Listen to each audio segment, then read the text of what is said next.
Today, I and many other people of color who live in the US are able to live our lives freely without being afraid of getting punished by people of European descent. We are able to go to public places without being afraid. We are able to go to school without being afraid, and we are able to talk to white people without being afraid. However, the US was not always like this. About 66 years ago, when the civil rights movement first began, African Americans began fighting against the Jim Crow laws that justified the constant discrimination, segregation, and harassment they constantly faced. Notable figures in this movement include Martin Luther King Jr., Rosa Parks, and the Little Rock Nine. However, there is one thing that differentiates the Little Rock Nine from King and Parks. Although King and Parks were adults when they fought during this movement, Little Rock Nine were still students when they dove headfirst into a world of discrimination, and harassment.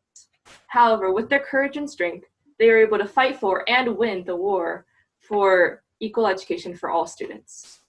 Barack Obama stated in his 2009 inauguration speech that Little Rock Nine's courage and ability to desegregate Arkansas public school has opened many opportunities in his life that would not otherwise be possible.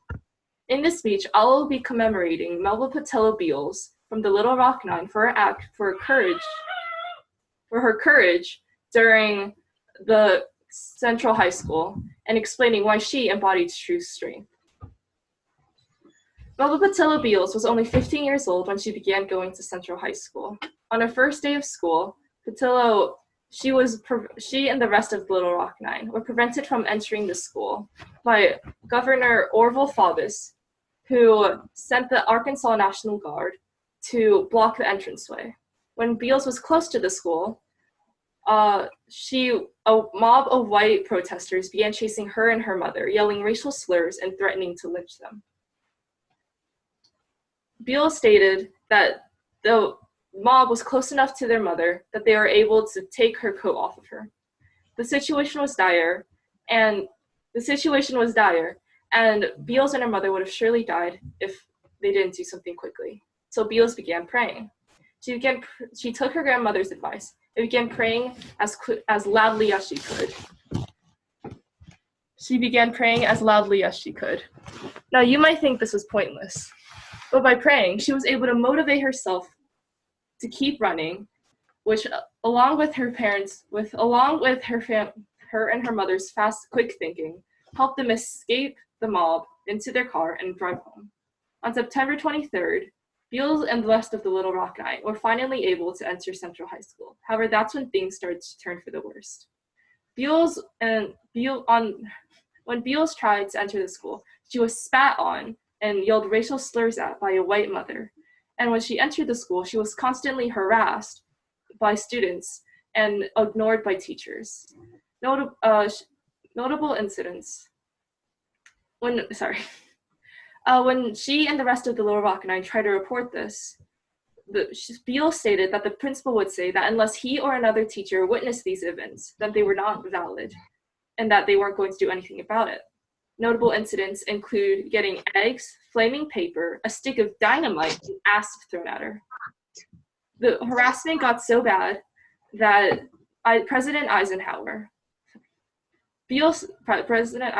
had to send federal troops from the 101st Airborne Division to protect the Little Rock Nine. However, since the troops were not able to touch any of the students, the harassment continued.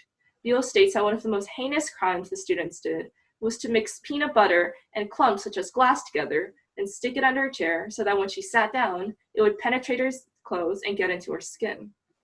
However, even so, Beals was able to learn how to be confident and alert from one of the guards in order to avoid the attack. She also took advice from her grandmother on how to peacefully end the harassment she faced. Beals would pretend that she liked the harassment so that other students would think she was weird and stop. It worked. By listening to people she trusted, Beals was able to peacefully end the harassment she faced. However, surviving Central High was not the only problem she had to deal with. She also had to deal with her lack of social life. Ever since Beals first started going to Central High School, her old friends started distancing themselves from her in fear of them getting hurt themselves. For example, on her 16th birthday, her old friends didn't. Only her boyfriend at the time came to her birthday party because all her other friends, were scared of associating with her. However, with her family's unconditional love and support, Beals was able to push through and help become one of the most important people in the civil rights movement, helping African Americans get the same education as their white counterparts. Beals embodies the idea of true strength and courage. She learned from her grandmother that white people who rely on mobs in order to overpower one African American teenager are not powerful. Instead, power lies within someone who aren't afraid and who aren't going to be the victims.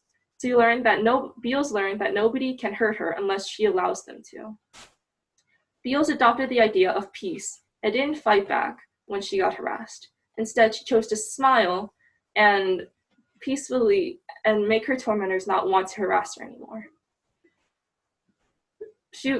Even when things looked down, Beals was able to push forward and help generations of African Americans get the same education as white people. Today, racism is less prevalent than before, but many minority groups are still facing discrimination. They may have to face insults, harassment, and discrimination. However, Beals can teach them that instead of fighting, they should smile and peacefully resolve the problems. And what can we do as people who aren't getting harassed? Beals states that there were sane people in our neighborhood that would help the African Americans by giving them money and jobs when they are in need. We can do the same and help people getting harassed by unconditionally loving and supporting them. In conclusion, Beals represents true strength and courage, since she was smart, strong, and courageous like a soldier, but instead of fighting with her fists, she fought with her smile. Thank you.